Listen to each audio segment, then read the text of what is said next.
박찬주 육군 제2작전사령관 부부의 갑질 의혹, 이 공감병을 노예 부르듯 해온 의혹이 일파만파죠. 추가 제보가 잇따르는 가운데 새로운 내용들 오늘 2차로 공개가 됐는데요. 국방부가 자체 감사에 들어간 상황입니다. 그 실태는 어떻고 원인은 또 무엇인지 또 어떤 대책이 필요한지 자주국방네트워크 이일우 사무국장 연결해서 한번 짚어보겠습니다. 국장님 안녕하세요. 네, 안녕하십니까. 자, 이번 논란부터 처음부터 정리를 해보는데 어떤 사례들이 있었습니까? 네, 지금 이번에 군 인권센터가 총 2번의 폭로를 했는데 예. 폭로한 내용을 들어보면 정말 충격적인 것을 넘어서 분노가 치미는 그런 내용들이 굉장히 많습니다. 예. 가령 예를 들어서 공관병들에게 호출 기능이 있는 전자팔찌를 차게 하고서 호출하면은 달려와가지고 물을 떠오거나 기타 잡다한 심부름을 시키면서 노예처럼 부렸다는 그런 예. 이야기도 있고요. 아들이 휴가 오면은 바비큐 파티를 세팅하게 한다거나, 예. 아들의 간식을 챙겨주겠는데 만약에 그것을 깜빡하게 되면은 음식을 그 공관병의 얼굴에다 집어 던지거나. 아들도 같은 사병 아닙니까? 그죠? 예, 맞습니다. 그리고 폭언 욕설은 기본이고, 굉장히 추운 날씨에 1시간 동안 베란다에 감금시키고, 정말 이게 도덕적인 수준을 떠나서 법적으로 처벌이 가능한 수준까지 굉장히 심각한 갑질을 했던 사례가 지금 이번 군인권센터 폭로를 통해서 밝혀졌습니다. 근데 이번에 밝혀져서 그렇지 이런 사례들이 많다는 거 아니에요? 근데 앞서도 몇 차례 이런 일들이 있었고 또 다른 사례 같은 것도 한번 듣고 싶네요.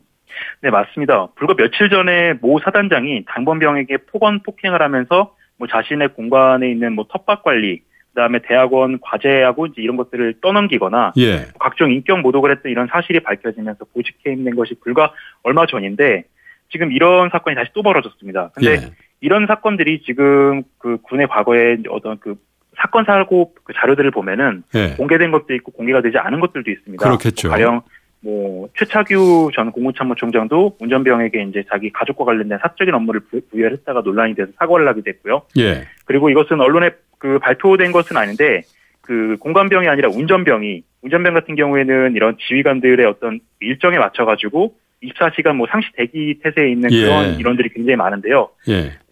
어떤 한 지휘관이 강원도 철원에 있는 모 부대 지휘관이 그 밤늦게까지 술을 굉장히 자주 마셨는데 예. 이 지휘관을 계속 태워다 주고 하는 이런 대기 상태를 계속하다가 그게 과로로 인해서 심장마비로 사망했던 사례가 심장마비로요. 네, 이런 사건 사고들이 굉장히 끊이지 않고 일어나고 있는데 예. 아직까지 이 공관병부터 시작해서 당번병 각종 이런 무슨 병 이런 것들이 비편제로 운영되면서 글쎄요. 간부들의 편의를 위해서 운영되면서 이렇게 각종 폐습들이 계속 이어지고 있습니다. 예전에 1호차는 이제 지휘관 차고 2호차는 원래 간부 다른 사람이 타야 되는데 그 지휘관의 부인이 타는 걸 2호차라고 했던 기억이 나는데 이 공관병이라는 게 정식 직제상이 있는 겁니까? 아니면 그냥 아무 근거 없이 그냥 이렇게 운영을 하는 겁니까?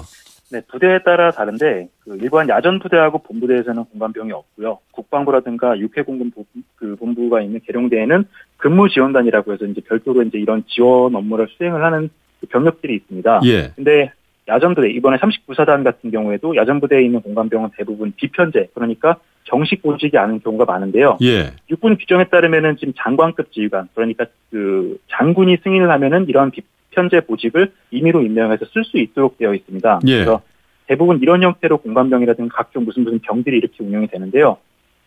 지금 군에서 국방개혁과 병력 감축 때문에 지금 병력이 없다라고 계속 앓는 소리를 하고 있는데. 그렇죠. 이런 식으로 각종 공관이라든가 무슨 회관이라든가 기타 이런 시설에서 간부들의 편의를 위해서 예. 비편제로 이렇게 운영하는 병력들이 굉장히 많이 있습니다. 이게 전투력에도 손실이 있다는 얘기인데 그러면 이 공관병이나 당번병의 업무가 정해져 있습니까? 네, 원래 장군 이하급 부대는 애초에 이제 편제가 없는데 예. 대부분 이제 어떤 다른 부대에 있는 인원들을 이제 강제로 끌어다가 이렇게 쓰는 경우인데요. 지금 아까 말씀드렸던 그 계룡대라든가 그 국방부 같은 이런 그 근무지원단에 소속돼 있는 이런 공관병들, 조리병 이런들은 편제에 있고 예. 그다음에 어떤 업무를 수행을 해라라고 해서 그 업무 범위도 지정이 돼 있습니다. 네. 다른 공관병 같은 경우에는 공관 시설물 관리라든가 그다음에 이 부관을 보조하는 역할이라든가 부대 그 어떤 공식적인 식사 자리라든가 만찬 자리가 있으면 이런 예. 자리를 준비하는 이런 업무들이 있는데 대부분 일과 시간 내에만 이런 역할을 하고 일과 이후에도 만약에 동원이 됐더라면은 그 이후에 추가적으로 어떤 휴식 시간을 보장해 주도록 그렇게 규정이 되어 있는데 거의 대부분 잘 안 지켜지는 편입니다. 하면 안 되는 업무는 어떻게 되어 있습니까? 하면 안 되는 업무 같은 경우에는 이번에 그 박찬주 장군의 어떤 부인이 시켰던 이런 사적인 업무들인데요. 예. 가령 빨래를 한다던가 집안 청소를 한다던가 그다음에 어떤 그 잔심부름이라든가 물도우기 이런 것들인데 이게 원래 규정상으로는 그 고위 장교라든가 장군이라든가 혹은 그 가족이 시켜서는 안 되는 것들인데 예. 우리나라는 소위 속된 말로 계급이 깡패라고 해서 높은 사람의 말에 무조건 명령에 복종하는 그런 권위적인 문화가 아직까지 남아있지 않습니까? 그렇다 보니까 뭐 반강제적으로 싫어도 해야 되는 것이 지금 그렇군요. 이게 언제부터 공감병 제도가 있었고요. 또 지금까지 이렇게 보면 과거에도 법적으로 문제가 된 사례가 있었는지요? 네, 많았습니다. 원래 공관병이라는 제도는 지금 전 세계적으로 봤을 때 이것을 운영하는 그런 사례를 찾아보기 어려울 정도로 굉장히 극소수의 나라만 운영을 하고 있고 대부분 굉장히 권위적인 국가들이 이거를 하고 있습니다.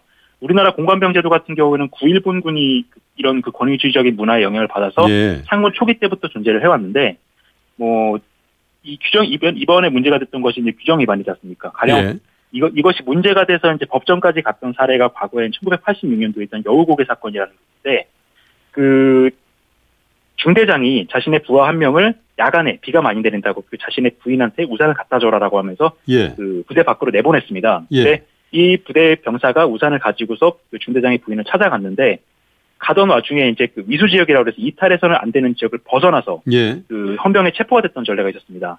결국에 이 당시에 이제 법원 판결을 보면은 그 당시에는 이 병사가 무죄로 풀려났습니다. 그 중대장이 잘못된 지시를 했기 때문에 이것이 업무 범위가 아니다라는 판례를 남긴 적이 있는데 이런 판례에도 불구하고 이 판례는 분명히 이제 그 어떤 그 상급자가 하급자에게 사적 제재라든가 이런 임무를 시키면은 이것이 업무 범위에 포함이 되지 않고 이런 업무 지시가 불법이다라는 것을 분명히 판례로 남겼음에도 불구하고 아직까지도 이런 것들이 계속해서 벌어지고 있는 그런 업무를 지시한 사람도 문제고 그런 업무를 수행한 사람도 문제란 얘기죠?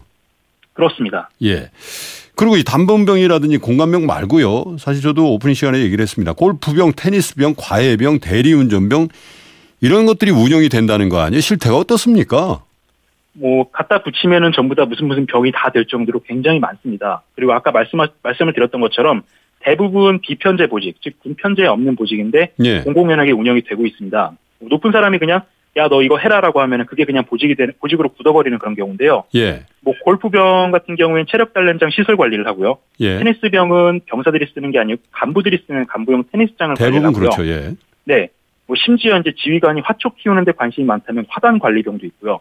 뭐 부대 안에는 닭이라든가 토끼닭처럼 이런 그 가축들을 키우는 조그만 동물원을 운영하는 부대도 있는데 이런 동물원 관리병도 있습니다. 그리고 이제 각 사단이나 여단급 부대에 가면은 무슨 회관이라고 해가지고 이제 각 식당과 숙박업소, 목욕탕을 결합시켜 놓고 이런 편의시설이 있는데요. 여기에 근무하고 있는 관리병들도 대부분 비편제로 운영이 되고 있습니다. 아니 그렇게 차떼고 포태면 나라는 누가 지킵니까? 예? 그러니까 지금 이것이 문제가 되고 있는 겁니다. 자, 그러면 어떻게 해야 됩니까? 앞으로 이거 그냥 국방부 장관도 국방부 장관 공간에 있는 당원 이제 폐지한다고 그러는데 이렇게 폐지하면 다 됩니까? 어떻게 해야 되겠습니까? 사실 이런 문제는 군수 내부를 비롯해서 대부분의 간부들이 내가 계급이 높기 때문에 낮은 사람들에게 뭔가 시켜도 된다라고 이렇게 생각하고 있는 권위주의적 문화에서 아직까지 못 빠져나오고 있기 때문인데요. 사실 우리 그 장병들 나라 지키러 갔지 누군가의 수발을 들기 위해서 그런 것은 아니지 않습니까? 그런 측면에서 보면은 이번에 장관께서 지금 공관병 제도를 폐지를 하자 이런 것을 검토를 해보겠다라고 말씀하셨는데 자, 생각을 해보면은 공관이라는 것은 결국 군인이 사는 집이고요. 국민 여러분 중에 집에 가사 도우미, 그것도 요리하는 도우미 따로, 청소하고 시설 관리하는 가사 도우미 따로 이렇게 두고 있는 집 거의 없지 않습니까? 그렇게 못하죠. 네, 공관은 결국 집이고 누군가의 사적 영역이기 때문에 이러한 공관에 국가의 돈을 들여서 또 국가의 인력을 투입해서 누군가의 수발을 들게 한다는 것 자체는 굉장히 이해할 수 없고 선진국에서 찾아볼 수 없는 그런 사례이기 때문에 전부 다 폐지를 하고요. 지금은 뭐 이제 대통령께서도 직접 커피를 타시는 그런 시대가 되지 않았습니까? 그만큼 굉장히 민주화가 됐고 권위주의 사회에서 탈피하고 있는 그런 방향으로 나아가고 있는데 이제 제도적으로도 이런 그 공관병이라든가 간부들의 수발을 들게 하는 이런 병사들이 운용하지 못하도록 강력하게 법적으로 제재를 하고 이제 간부들도 자기 할 일을 스스로 하도록 병력 운용에 대해서 관리 감독을 강화해야 됩니다. 알겠습니다. 지금까지 자주국방 네트워크 이희루 사무국장이었습니다. 고맙습니다.